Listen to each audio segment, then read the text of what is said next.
din sila dito.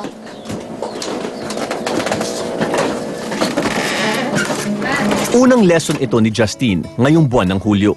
Kasi po parang ano po, hindi siya na-distract pag may nadaping.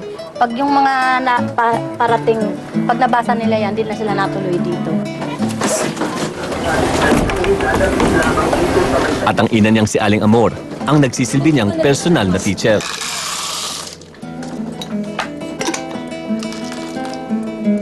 Apat na buwan na raw nakalilipas nang sinimulan niyang turuan si Justine.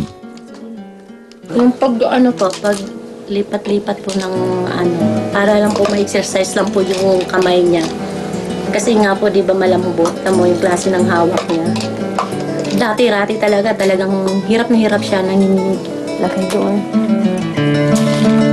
Konti na lang, oh, malapit yung mata ko. So, hawakan mo, hawakan mo. Hawakan mo. May susunod pa tayo, di ba? At natutuwa siya sa nakikitang improvement sa anak. Kasi po dati, nung unang ano namin session, dapat to talaga ganyan lang. Tapos sumunod po, dapat po, paunti-unti pong palayo, ganyan. Ganon. Motor skills ang focus ng activity ni Justine ngayon. Ayan na. Ganon, isa, ganon. Isang kamay na lang. Palit. Palitan natin, ano ipapalit?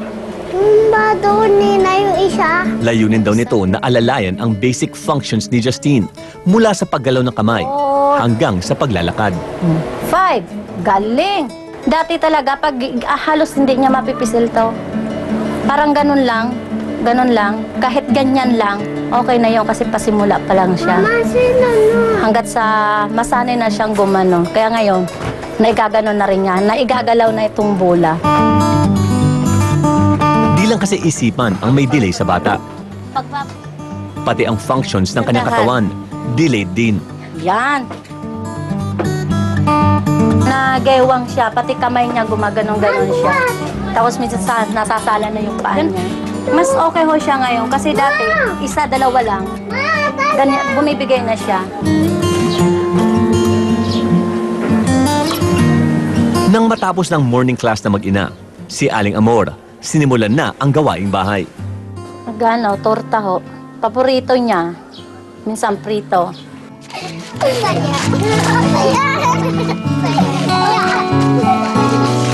Si Justine naman, piniling tumambay sa labas para panoorin ang mga batang naglalaro. Wala siyang kamuwang-muwang sa banta ng mga taong may mapanghusgang mata. Isang beses po, nagkukwento yung yung pamangkin ko. Ano daw, mag-ama. Tapos naglalakad daw sa riles. Naririnig daw niya, Papa, ano po, may kaklase akong Justine ang pangalan. Sabi, parang kong panga. Sabi ko, natulo-tulo pala. Sabi ko, hayaan mo. Pag may narinig kayong ganun, digmayin na lang para hindi masyadong masakit. Sabi ko, Halika. Bili ka muna ng itlog kay Ate Nita. Sabihin mo, 3. Balot sa plastic, ha? Hindi lingid kay Aling Amor ang mga pangungutya na pwedeng pagdusahan ni Justine sa oras na magbalik ito sa eskwela. Kaya habang bata pa siya, gagawin niya ang lahat para maituro sa kanya ang mga dapat nitong malaman.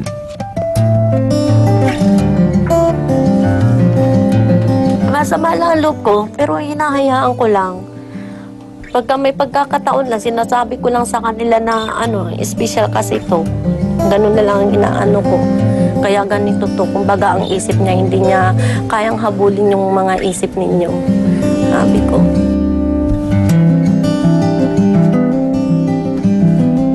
Nakapili ka na? Marunong ka magluto, Teng? Okay, talaga? Wala pa sa bahay ang asawang karpintero ni Aling Amor.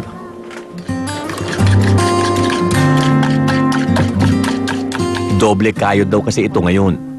Ang gamot pa lang kasi ni Justine, humigit kumulang na sa 1,500 pesos kada linggo. Hindi po siya regular, nangungontrata lang po siya. Yung sahod po niya ay sa isang araw ay 350. Minsan, yung na lang, yung pagmamanicure ko sa pag-home service, minsan yun sa pagkain, baon ng anak ko araw-araw. Pagpasok sa school. Justin! Pero kapos man sa material na bagay, Oh, dali mo doon. Sa lamisan. masayang pinagsaluhan ng mag-ina ang pagkain sa mesa. Ano lang, kahit na ano lang, kahit high school lang sana, kung makakayanan ng isip niya. Kahit high school lang makatapos siya. Yun lang ano ko.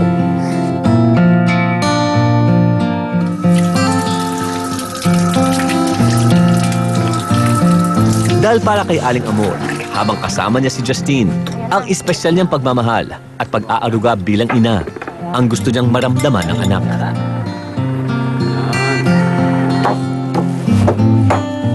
Susunod, tunghayan ang sakripisyo ni Aling Amor at samahan nating si Wilbert na malapit na matupad ang pangarap na makapagtapos. Nandito na sa may UP campus, Sa pagbabalik ng inyong Under Special Investigation.